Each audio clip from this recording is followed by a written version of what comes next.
What's the matter, Bats? Are you upset because your last few movies were stinkers? And I'm gonna have an Oscar-winning movie this year. I heard it was your birthday. You're 80 years old? You don't look a day over 40. You're the Bat Princess now. Ah!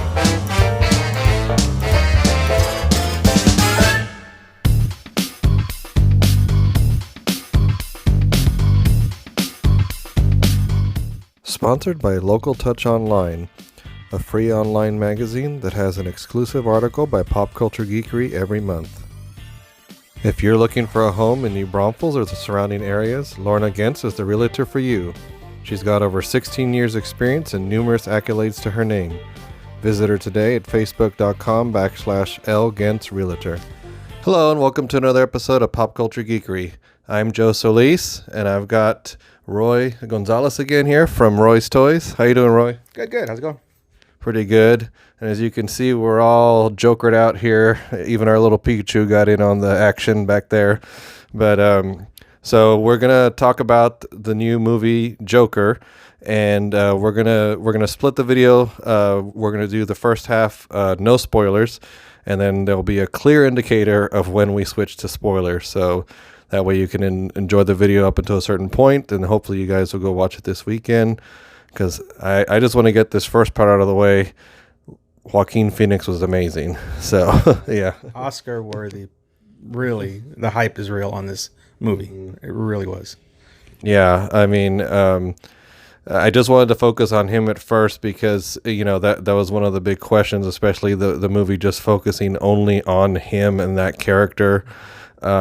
And so, you know, he's such a great actor. I mean, he's basically a method actor. He lost like 50 pounds for this role or something. Yeah, he was emaciated, but it just suited the character so well for this. Perfect. Yeah, and every chance he got, he would show off the rib cage. Yeah, it was really creepy. Sometimes it looked like the guy that plays all the horror monsters, Bateo or something, I think. But yeah, same frame and everything, but it added to the performance a lot. It was really, really cool and shocking to see it. Yeah, it reminded me of Christian Bale in The Mechanic, although I think Christian Bale probably took it a lot further, unhealthily so. Which is kind of 7 degrees going on there because Christian Bale played Batman, and therefore we're talking about a Joker movie. And so you know, we're gonna try to see what we can talk about, because obviously, like I said, we're not gonna spoil anything here at first. So I know there was a few general things you wanted to touch on about the movie, so I'll let you go into those. Okay, yeah. So for me, without any spoilers, just looking at the movie as a whole, the score for the movie was amazing. I looked into the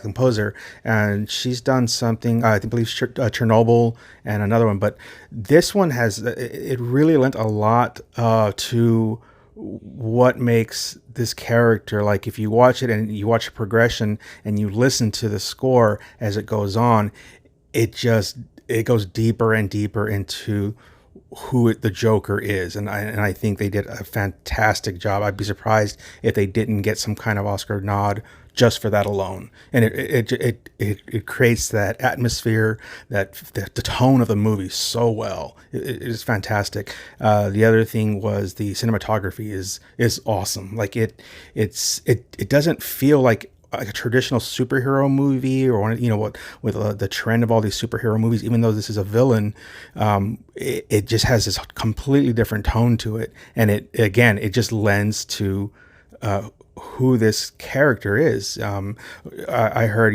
people are like, why do we need a Joker movie? After watching this, and with that score and that cinematography, and then the set designs and the costumes, and they puts you into this world, and it feels legitimately real. It feels like this could, I think they call it grounded. It could happen. Like this could be a real thing, and I love that about this story, about this movie. Just on all those points, it was just like bam, bam, bam. They hit them so well in this movie. On top of Joaquin's performance, it was just like the perfect storm. I mean, they did everything so well in this movie. Yeah, so those are the things that stood out to me. Yeah, I mean, with movie scores, I think sometimes, especially in recent memory, movies get a little lazy with them. I think George Lucas always talked about how he thought the movie score was also a character. Yeah. I mean, he had John Williams at his disposal, so who better to do that? And we just recently rewatched The Shining, which in anticipation of Doctor Sleep coming out here soon, and that one, iconic score, and definitely like in that one, Stanley Kubrick, like obviously he knew how important that was and to set the mood and whatnot. So it's nice nowadays to not get what I consider a generic movie score, because that happens way too often, unfortunately. Yeah, and it can make and break a character sometimes. I'm trying to think of somewhere like there are certain characters that just like if you think about like Michael Keaton's Batman, it's iconic. The score is iconic. You hear it, and even though it's Danny Elfman, it's still the theme song. Superman, John Williams' Superman. The one that always felt out of place for me was Spider-Man's theme song from the Sam Raimi. It was adventurous and stuff, but it wasn't really. I always felt it was kind of a miss on that one. But some of them, lately you don't really get that the quality and as much as they put into everything else. But this one, definitely, man, they knocked it out of the park on this. It was really good. I know you were talking about the cinematography and setting up the way the movie looked. So the movie does take place in 1981. And like we were talking about the set design, it's another version of Gotham City, but it's a more realistic version. It's funny because I didn't really think about it until I started seeing like Gotham State Bank and, the news reporters were talking about it. I'm like, oh yeah, it is Gotham City, but I felt like it wasn't in your face. There's been a lot of nostalgic projects in recent years that it feels very in your face. Very few get it right, like Stranger Things got it right, So I did appreciate that. Another thing that I've seen a lot of is people talking about how it references the movie Taxi Driver, and also the old movie the King of Comedy, which I've seen Taxi Driver. I've never seen King of Comedy. What have you seen out of those couple? Actually, neither. I'm surprised, but based on this movie, now I want to see it. I mean, I'm embarrassed to say I haven't seen them because I know about them. They're iconic films, but somehow I just missed a lot of the Scorsese films. What I like about it too, though, is how you referenced that, is that the movie, you can smell the smoke, you can smell the city and the garbage everywhere. Like you can almost smell. I know that sounds bad, but that's how good they shot this. Like even the building and the atmosphere, it just kind of matched Joaquin, or the Joker. It matched his psychosis almost, like as he's going through this film. It goes along with it, and you see it, and they break it down. And they tell a story, just like they did the composition for the score on this. It's the same thing with the city itself and just the environments and the weather. The city is as a character itself, and just amazing the way they shot it. Some really nice shots, big shots, opening shots. Man, just amazing stuff. Yeah, and it's funny we're talking about De Niro. He's in Taxi Driver, he's in King of Comedy, and he's actually in here. He plays a talk show host. So that was obviously not an accident, so that was a nice, pretty blatant one, but, it was appropriate. I did see Taxi Driver a long time ago when I was trying to hit up, like, I think it was AFI's Top 100 Movies or something. And, I do remember it being pretty rough.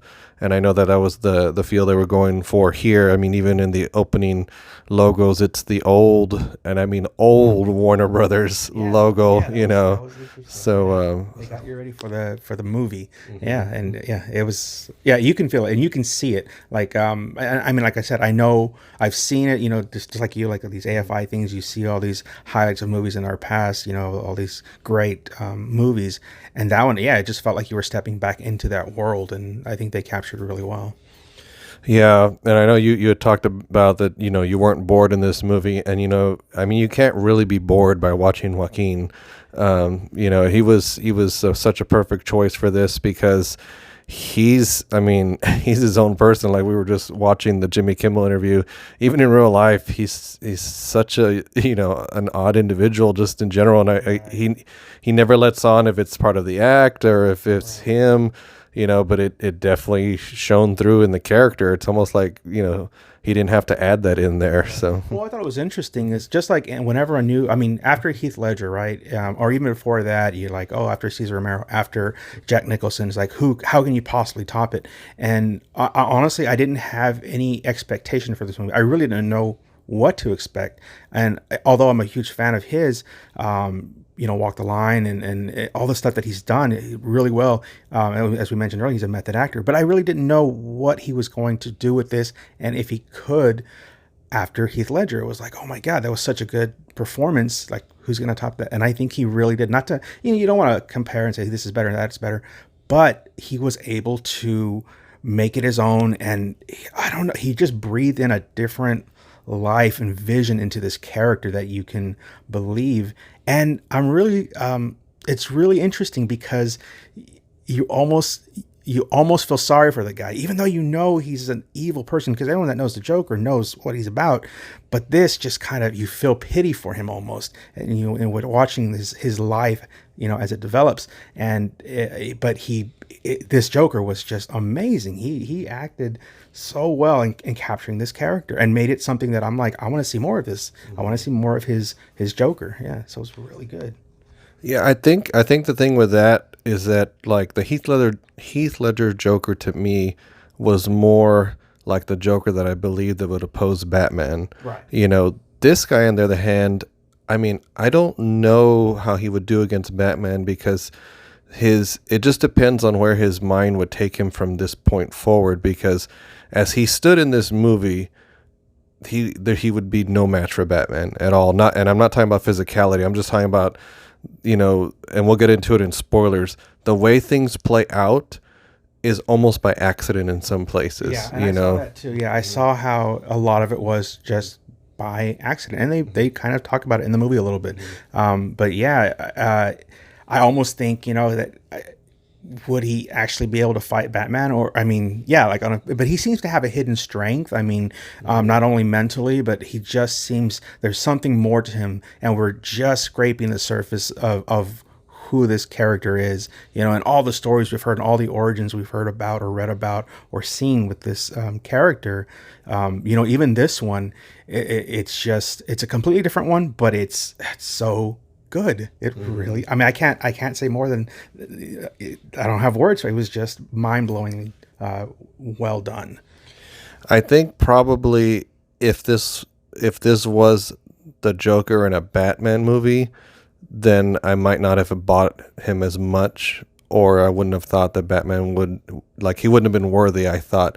But it being a movie that focuses solely on him, I think helped a lot, because it's obvious that the tone of all of this is realism. Like, everything was like, there was no, that I could remember, just big coincidences or stuff. I mean, he did have definitely some, right time, right place, or wrong place, depending on how you look at it, but not like Heath Ledger's Joker, where you're like, oh my God, how did this guy plan all this stuff? There was never a moment like that here, which I'm sure you could argue, well, it's his origin, so it won't be that way yet. But I don't know. I just don't see him getting to that point. Of course, the Joker always comes that way, in other. What I think was so unique about this movie is that this is one I think that honestly a general audience should watch And it doesn't have that superhero movie thing. Don't go in there expecting, like the Avengers, like I said, don't go in there expecting Superman or anything like that. This is honestly one of those that I think a general audience could go watch and really just enjoy it on multiple levels as not only a comic book fan, but as a moviegoer, and it kind of, it's rare that they do this, but they seem to really get it across the board, where both audiences, if you will, if you want to look at it that way, can enjoy it and walk away from this and just be like, that was a good movie. So it's grounded, it's different, it's entertaining throughout, just to see what Joaquin Phoenix does for this character. Man, I'm just blown away by this. Yeah, by how they were able to accomplish all that, all these things. And it just stands out. I think it's going to go down as maybe one of the favorites for 2019, if not longer. I mean, it's iconic. I will say it's iconic. Yeah, because, obviously a lot of people made a big deal about the violence and stuff like that. The thing is, there's not as much as you would think, considering how much they're complaining about. Like, I was expecting another Clockwork Orange or something going into this, but it's not at all. I mean, the body counts, I think I can do it on one hand, that it's shocking too, the way they do it. It's shocking. So I can see that, it's definitely shocking. But I feel like maybe we're so desensitized as an audience now that I'm really surprised people even mention that. I was really surprised about that. I didn't even hear about that till recently. I was just like, oh, okay, yeah, it's getting a lot of flack. I keep seeing things about it trending or whatever. But, one of the funny things I saw is how people are responding to it, and like for me, I'm smiling through the movie, just seeing what they're doing and just enjoying the performance. And I had, like, while I'm watching the movie, I was like, I wonder how a normal person sees this, watching, like, if they happen to, you got this normal person that doesn't watch superhero movies, and then they look over at someone like me or you that watch these, and they see us just smiling and enjoying this rich character and wondering, oh gosh, what's wrong with that guy, but it, you're right though, there really isn't a lot. It's more, what's the word? Psychological, it keeps you guessing and stuff the whole time. So yeah, they just did a good job with the story. And again, I didn't see the violence in this either as much. I was surprised about that. Yeah, I mean, the director talked about how he set out not to make it cartoony, and he didn't. It was just, he pretty much did it exactly how it would happen in real life. And maybe that's why it's bothering people, is that, we accept cartoony violence, but once it's too real, then it's like, I didn't come to the movies to watch that, So that's the only thing I can see about that. But, as a moviegoer and me loving movies, and, obviously I have my preferences of what kind of movies I like and don't like, but this didn't bother me. I mean, there's plenty of other, like, horror movies and stuff that, that are not like the over the top gore, the ones that do try to get a little bit too real, that are way more disturbing than this, And I think with this one, they did a really good job of less is more, because it almost, I don't say forces you, but it almost makes you think, what just happened, or because they don't show you some of the stuff, and you're like, what happened? You get hints, but you don't really know. So I think that's great, because it makes you, and it makes it that much more richer. I think you're like, man, what did he do or what did he not do? Was this, was this real? Wasn't, I think it was done really well. I mean, as far as the violence, nobody wants to see that, but it's a movie, it's the Joker, we're not watching Superman or Shazam. So, this character he's a villain, and rightfully, that's what you need to expect watching this movie. He's a villain, but he does it, and they shoot it and film this in a really different way, and it really makes you think. You're like, oh, okay, yeah, like, what happened? Yeah, so let's go ahead and give our ratings, and that way we can move on to the spoilers, because I know there's a lot more to talk about, and it's hard to talk when you're you're tongue tied. But I think for me, we didn't really talk about too much things we disliked about the movie. I mean, the only thing, if I really wanted to nitpick, there wasn't enough Joker, I guess, but it's an origin movie, so it's like I'd have to go back and look at Batman Begins and be like, okay, did Batman show up in the second act or the third act? Because I'm pretty sure it takes a while for him to show up in this one. So, that's the only thing. Maybe some of the twists and turns. I don't know. I mean, I don't know how high you're gonna. I feel like you're gonna rate it pretty high. But I'm just gonna, and maybe some of the stuff I can talk about in spoilers. I think I'm just gonna settle on 8 out of 10. So, yeah. What are you gonna give it? I'm giving a 10 out of 10. Yeah. This one, I just really enjoyed it. There were scenes where, and I can't say, in this, but there were scenes where honestly I just saw his performance, and I mean, I'll admit I was just like a little teary-eyed about it because he did such a good job in breathing life into this character. And so it was just across the board, like I said, score, the sets, the costumes, the acting, all across the board. I mean, I can't really find any fault in it. Even despite the controversy about the violence and stuff, I don't really have anything I would say, oh, you could have done this better, you could have done that better. There's a lot I can give praise for, though, but it's a solid 10 out of 10 for me. I thought it was really well all across the board. Well, cool. Well, that's going to conclude the non-spoiler section. So if you guys haven't watched it yet, definitely go check it out, but be ready because it is a tough movie to watch depending on your tastes. But if you've watched other movies like this that are way more violent, then it's not going to bother you, and you get to enjoy Joaquin's, amazing performance. And then you get to see all the things that we're going to talk about in spoilers here in a second. So that's coming up now.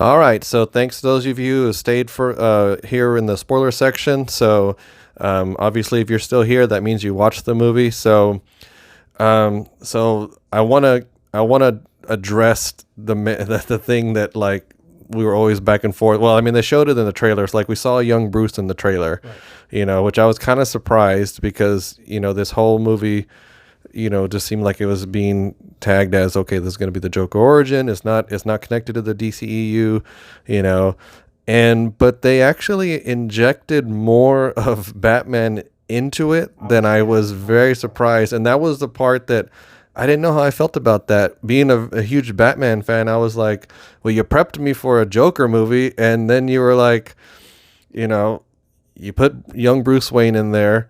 We'll talk about the twist they put in there. But I think you put Bruce Wayne's origin in this, like you see the origin. So, and I mean, I liked it. I enjoyed it. I liked how they explained it. It was, for me, it was a treat as a fan. So for me, it was a fan service. It was like, hey, we're going to give you just a little bit of this, of what and get this origin started, like this. Okay, this is the Joker, this is who he is, and this is how Batman was formed. And it was always that thing, you created me, you made me, that kind of discussion that's always been between the two of them, that's had that like that relationship between them. It's always been there. It's like, well, who created who? And and even though in the originals, films that we've seen and all the other stories where Batman drops the Joker into something, in a sense, through degrees, he was made by the Wayne family, I guess, at least. Not so much Bruce, but definitely the Wayne family. But I'm sure he'll twist that into, in this world, he'll twist it into it's Bruce's fault now, basically. Yeah, and that was the thing, is that I think that was why, I almost felt like they were still unsure, or maybe they forced him to, hey, yeah, we know you want you to do a Joker movie, but just in case, can you please insert yet another version of the origin of Batman literally at the very end, And it was funny because it was one of those, I think that's why I scored it a little bit lower, because there wasn't, other than the Thomas Wayne twist, which we'll talk about in a second, I kind of saw that coming. Like even from the trailer, once they put Bruce in, I'm like, they're gonna end it with his origin. Like it was almost obligation at that point. Well, I saw like at the very last scene. If I can jump to that, I almost expected, when you see the Joker walking down the hallway, he runs down one way and the orderly chases him, and then he runs back. I honestly, I was like, well, how many years has it been? Obviously, he's aged a little bit. what point is he caught. But I honestly almost expected Batman to go running by, and it was funny. Like I was like, wait, are they gonna jump and show Batman run by? I was like, I mean, how many years has it been? And that probably would, like you, that would probably where I would be like, no, like I want to see just the Joker in that sense. But I did like the nods, like the little, it's a part of his history, it's part of the character. So I was okay with it. I mean, I liked it actually. I was like, all right, cool. This is how it happened. It wasn't Joe Chill in this one, or maybe it was, it was still just random. But it was crazy how, just like his story, it just built up. All these things had to happen. All these catalysts had to happen to make this character and to make the Joker. And even the Waynes have a part in that, and you see, and that's always kind of been the thing too. So I was okay with it. I liked it. I didn't have a problem with it. Yeah, I mean, it was. I think that was, like I said, it was just that I was expecting it already. So I was like, okay, this is how it's going to end. I mean, the only part of the ending that I was still kind of unsure. I was like, is he going to die? Is he not? Like when they pulled him out of the cop car after he got hit, I was like, is he just going to be a symbol laying on the car, But it just seemed like, they set that up because they're going to wait to see, I guess. Yeah. Because there's other theories. It's like, well, you could still put this in the DCEU, but you just say that Jared Leto's Joker was inspired by, Arthur Fleck's Joker. Yeah. So it just felt like they didn't want to commit to, are we going to do a standalone or not? Well, leaving this movie, and I don't know if this was part of the controversy or not, but this is the way I kind of read into it. Leaving that movie, it felt like anybody basically could be Joker. Any one of those characters could be Joker. And just like you said, it was that inspiration. It was like, they see me now, and it's awakening, and these people that are like the downtrodden or the poor, whoever they were, whatever their difficulties, hardships in life, any one of these characters could technically, just like the whole mantle of the Bat, you've got the other side of it, the mirror side. Anyone could take on the guise of the Joker, and they've kind of messed with that, kind of like with the Red Hood story. If you're familiar with it, the Red Hood was it was a mask that they would pass on, and it made the character almost eternal. He was always there. And that's kind of what I felt with this Joker. It was like, okay, even if later on it's not him, it was definitely somebody that was there, maybe even one of those guys that pulled him out of the car that was just inspired so much. And then it just continues, because if you look at him fighting Batman throughout time, I mean, he's got a good, 20 years on Bruce Wayne, so like, how is he still fighting? He'd have to be like in his 80s, if you think about it. I saw it more as, this guy was just the one. Arthur Fleck inspired others to become the Joker eventually, and they passed it on, almost a Princess Bride, Dread Pirate Roberts kind of thing, and that's what I liked about it. I thought was really interesting. Anyone can be Joker. It just takes the right or wrong, I guess, things to happen to get you to that point. Yeah, that's what I saw. So let's talk about the Thomas Wayne twist, which I don't even know. I mean, this was the part in the movie where, they were obviously playing with, our perception and what was real and what wasn't. Which, by the way, I apologize. I don't remember the actress's name, but it's the one who played Domino in Deadpool 2. She plays, she plays a neighbor. Yeah. And then they pull a Fight Club later and show that she was never really there. Yeah. So. It was definitely a surprise. And the whole time, I had no idea. I don't know if you saw that coming. I had no idea that was actually happening that way, though. Because I don't know. You? I will say it was not that I saw it coming, but it helped explain what I would have found very bad writing in that. Remember when she comes to his door and she's like, have you been following me? And he's like, yeah, all cute. And she's like, and she's all for it. Yeah. And I was like, wait a second. Yeah. And at that point, I was just like, okay, whatever. Like I was just going to let it slide. But then when they did that, I was like, okay, so now it makes sense. Because when she had the more proper reaction when he just randomly showed up in her apartment. Right. Yeah, so. Well, and even then, I expected her to be like, "Oh, hey, what are you doing here?" in a positive way, she knew what he was going through, and so when they kind of revealed that, I was like, "Oh man, that was." But that's what I liked about it too. It just wasn't expected for me. Even like how you just said, I didn't realize that. I was like, "Oh yeah," because that's kind of how he saw his relationship with, I think it's Murray De Niro's character. How he saw his relationship kind of like with even Thomas Wayne, when he approaches him and talks to him, it's like, you know me already, you know. Talk about Thomas Wayne, by the way. What was the twist? The twist. So now this kind of, when I first saw, I went to go watch it with Norma. I had to look at her and be like, did that just happen? Like, are they doing this? And I almost felt, and I know people hated the whole Martha Wayne thing, but I almost felt it was kind of like that, but in a good way. I didn't have a problem with the Martha Wayne thing. Hopefully that doesn't, knock any points off me. But, so to find out, Arthur finds out that his mother and Thomas Wayne had a relationship. Allegedly, and it's a reveal. And what I like is that the whole time she's talking about, he's a good man. And then, he opens that letter and finds out that, he is Thomas Wayne's son. And I was just like, wow, that was huge. I was just like, whoa, it took completely, out of left field, but in a good way. I thought it was good. There's more to it, though. There's more to it. Was he really Thomas Wayne's child or not? Yeah. And I think, like, if you watch the interview on Jimmy Kimmel, and if you just kind of like you've been hearing the news about it, it does keep you guessing all the way through, because then, he, like you said, he approaches Thomas Wayne and he tells him, hey, your mom was crazy. She just made all this stuff up. But then at the very end, or towards the end, you see him looking at a photo of his mom. He turns it around and it says, you look good, or something like that, and it has the initials TW. And so at that point you're thinking again, wait, did he just imagine that? Is that psychosis again? Or did that really happen? Was Thomas Wayne really his father? Yeah, I thought it was interesting, and it kind of lends to the rivalry again between him and Bruce Wayne, even though he doesn't know he's Batman. It just kind of lends more to the lore. I don't know. How'd you feel about it? Well, the thing is, like, first off, let's talk about the Thomas Wayne in this movie. He was a jerk.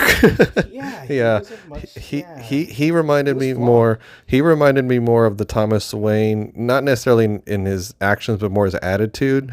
That's from Flashpoint, where in that universe, Thomas Wayne survives the attack. Bruce and Martha are killed, but he becomes Batman basically, and he is a brutal Batman. Like, he doesn't have a problem with killing and all this stuff. He carries guns. Never carry guns. Yeah. But so I was like, okay, so based on that, it seemed very out of character for him to send her that photo. But then at the hospital, Arkham State Hospital, which I assume becomes Arkham Asylum later, I don't know. The orderly that was helping Arthur, like, he was like, well, I really can't show you these files. And then he looked at him and it clearly said adoption papers. Right. But then he was like, this is your mother? And then he's like, I can't give it to you. And that's when Arthur steals it and tries to read it. And then we get a flashback to where his mother is, being interviewed when she's younger. Right. And and apparently, I guess she's delusional. So it really was messing with me. Like, I was like, I couldn't tell. What are you trying to get me to understand? Is who's telling the truth here? So I did, as a film goer and trying to appreciate it, I was like, okay, this is kind of cool. I mean, it's frustrating because I want to know, but it's cool. But I think it lends a lot to they're showing the Joker's origin, and you're seeing it through his eyes. Like when they do the reveals that, the girl from the apartment next door, it wasn't really there. This, I think, also lends a lot to that, where it's just like, what is truth? What is real here? And I think it lends a lot to the whole idea of the Joker's multiple origins. Who is this guy? Why is he? And even, is this the original Joker? Is there, who's the real Joker kind of thing? That's always been the thing in the comic books. He's got so many origins. I mean, everything from being supernatural to, just being this comedian, so they lend a lot of those, little homages too into this. But yeah, I liked it though. I think it really made the character more rich, more, even though it grounded him, it made him more like of a legend, I guess, iconic, character. It lent a lot to him, and it made him more. Yeah, because they spend a long time, trying to make you feel sorry for him, but then being disturbed by his choices. So it's like they're playing with your emotions the whole time, and that's why I was saying, I by Act 3 he's Joker. So, but I'm pretty sure for the first 2/3 of the movie, we don't get him at all. So that was another thing that I was kind of like, I kind of wanted the Batman Begins thing. I'm pretty sure Batman, comes out around because the third act of Batman Begins is the assault on Gotham. Yeah, okay.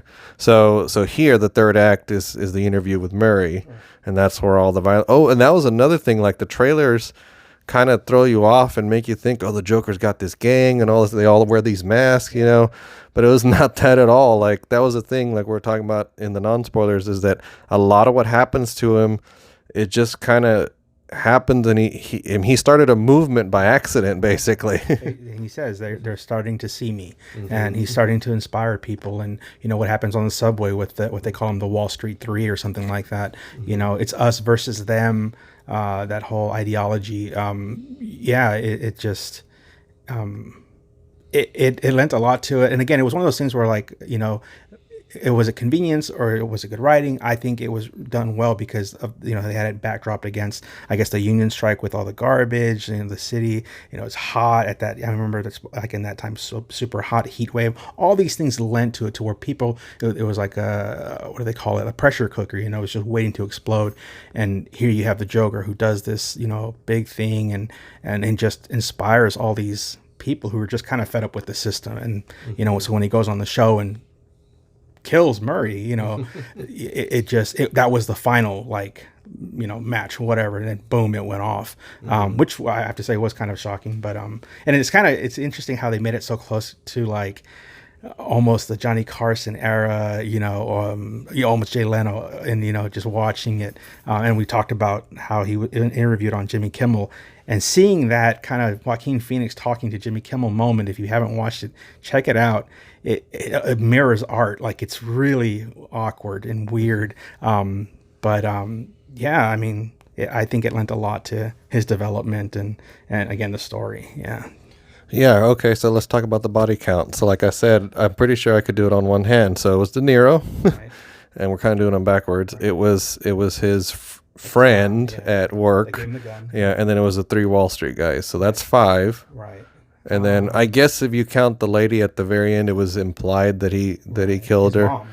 Oh, that's right, his mom. Okay, so 6, And then I was left thinking, did he kill the girl in the apartment? I mean, they don't show anything. He's there. Oh, that's right. Yeah. He does this, and then he walks out. And if you look at his track record as to what he's doing up to this point, I took it as he killed her. He took her out. But I don't know. And again, it left you did he or didn't he? And so that was one of those moments I was talking about, in the non-spoiler. It's just, what did he really do? And you kind of see just how deep and evil he's become, because when he starts off, he's a very sensitive, very kind-hearted person. It's kind of like, look what life did to him, and it's like, well, you can't blame other people and all that. Life is hard for everybody. But I think all these things lent to him, and where you almost, it's like, how can I sympathize with this character? He's evil, and people it's a matter of perspective. But I mean, I felt bad for the guy. He was getting beat up every 5 minutes. He's, kids beat him up. The Wall Street guys beat him up. His own friends kind of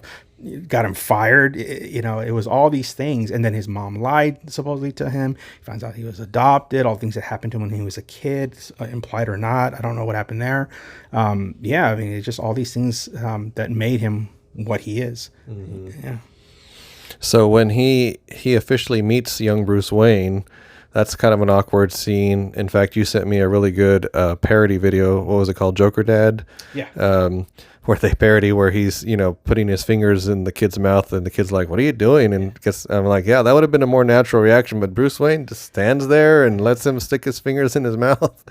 And then I guess that was Alfred who came and broke it up. I kind of thought that was maybe just a bodyguard. I didn't really see that as Alfred. I wasn't sure, and he never says his name. He doesn't really fit the archetype, I think, of him. But, and I was thinking about that moment, too, with Bruce, how he let him do that. And one of the things, if you think about it, I mean, and we look at it now, is how we didn't really see the world as dangerous as it is now. So back in the day, I mean, honestly, you would go up, probably more likely to go up to a stranger, and accept candy or whatever. And that's the horror stories you always heard, don't go up to a stranger. But in the 80s, it just wasn't as, at least in my growing up, we didn't see that. And I kind of felt that that's what happened there. Like, we as children didn't see evil like that because it was still so young in our generation, I guess, who we were, who we identified as.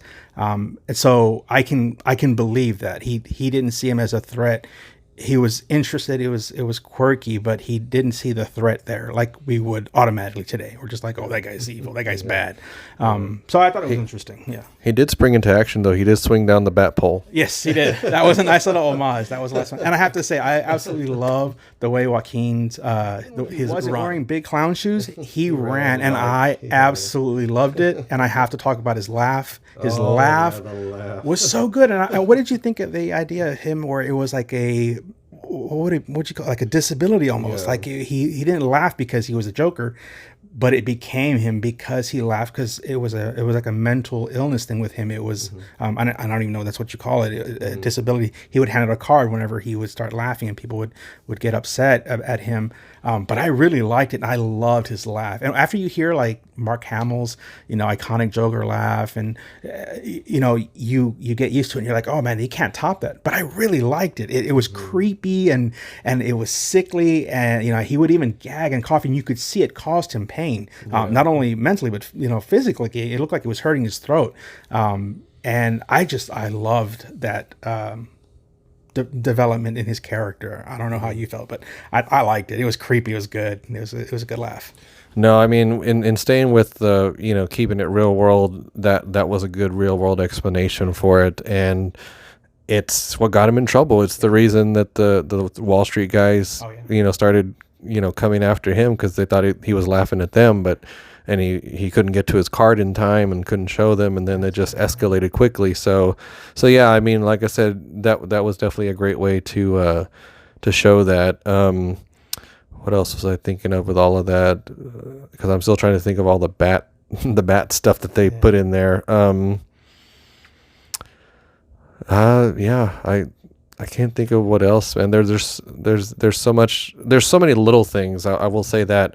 So, because I've been watching a lot of YouTube analysis videos, especially again prepping for The Shining or The Shining sequel. So I'm trying to pay attention more in movies, like if directors are going out of their way to do stuff like that.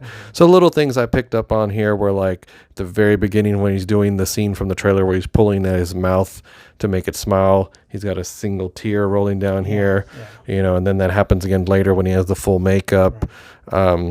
Little things like that I was trying to watch out for. I should have taken notes, honestly, but it's one of those. What was kind of funny is how you mentioned how he had the little tear. When he comes out to, what did he say? It was Rock and Roll Part 2.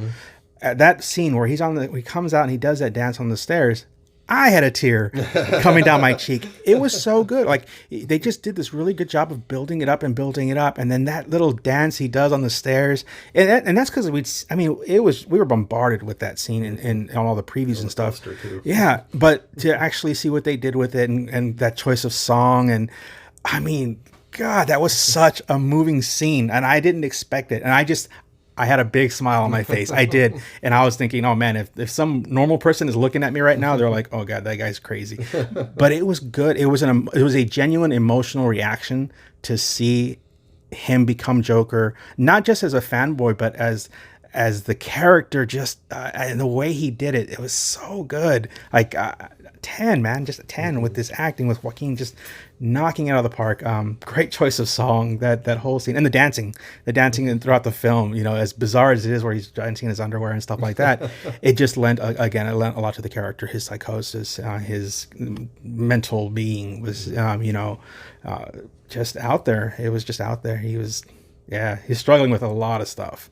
So I will say there was some very good choices of awkward humor some of it was intentional and some of it wasn't. Like, for example, him being questioned by the police at the hospital and him trying to walk in the exit door and smashing into the clear window. Like, because for a second you're like, wait, what just happened? And then when he kills his coworker, and you have the little guy, and he's convinced that he's going to kill him next, and he's like, no, you're always nice to me, and then he tries to leave, and he literally cannot reach the chain on the door, and it's so awkward because you're like, okay, so is Arthur just going to decide to kill him because he can't get out?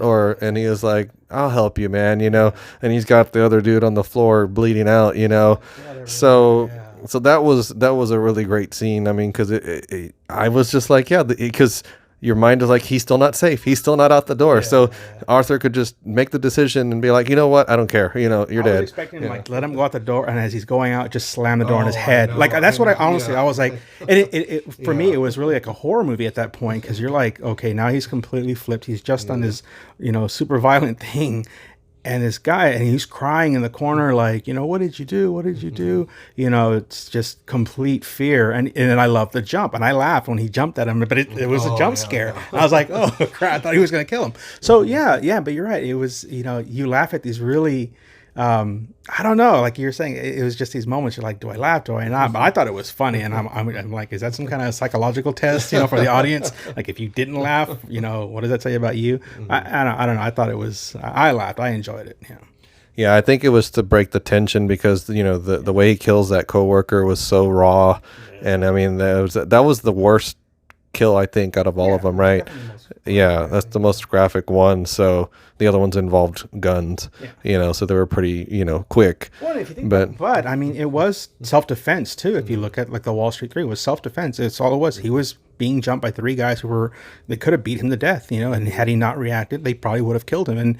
And like he said, if it was my body like lying on the ground, he would have walked right past me. But you know, you've got these upstanding, you know, people or whatever, and all of a sudden, you know, it's a crime, you know. And so yeah, it just lent a lot to his us versus them again, you know, and just motivating people. And they, you know, they were like, oh, there seems to be taking his side more than the police and stuff like that. So it was interesting. It's an interesting dynamic throughout the whole thing. Yeah. Well, I think that pretty much covers everything. This video has gone longer than I thought, but you know, hey, that's what this movie inspires. I think a lot of discussion. I mean, there's definitely going to be a lot of discussion, probably more about, you know, mental illness and what to do to treat it, you know, because this movie is basically a warning, you know. It's the director just saying, hey, you know, let's treat each other right. If not, this could happen. Even he says it. He's just like, just be decent, you know. And that was just, it's crazy, but that's what his message was the whole time. And it was like all these things forced him, you know, and people say, oh, you shouldn't blame, but it forced him to become, like, he had to do this to survive. And, you know, as dark and evil as it is, society did kind of create this guy, you know. We're all responsible for our actions, you know, but I'm just saying, I can see it through that lens, I guess, you know. Yeah, I'll end with the best meme I saw for this, where it said, Joker 1989 created by falling to a vat of chemicals, Joker 2019 created by society.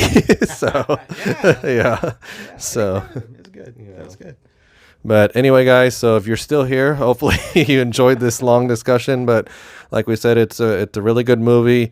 You know, it's definitely going to be uncomfortable for some to watch, but you know, it's worth checking out, and hopefully it'll inspire some good discussion, and, you know, hopefully lead to some positive things instead of all this, you know, fear surrounding it. But for those of you who have subscribed so far, thank you so much for subscribing. As of today, we're 15 away from 200, so we're climbing. So keep sharing. Yes, yeah. If you like the video, please hit like. YouTube is getting really weird about all their algorithms and stuff. So the more, you know, you do to help the channel that you like, apparently it helps promote us more. I still don't 100% understand it, but I try to learn from other YouTubers who educate the rest of us on what's going on. But anyway, so yeah, just keep checking out, guys. We're actually we're on the road to having 50 episodes as well. So but thank you for coming on, Roy. We'll definitely be seeing more of Roy eventually with some more tour reviews and some more regular reviews. So thanks for coming on, sir. I appreciate it. Thanks for having me. It was a great movie, guys. Go out and watch this. 2 thumbs way up. Fabulous performance. Oscar worthy. You won't regret it. Maybe some of you will, but it's really good. It's a good movie. All right, guys. We'll see you next time.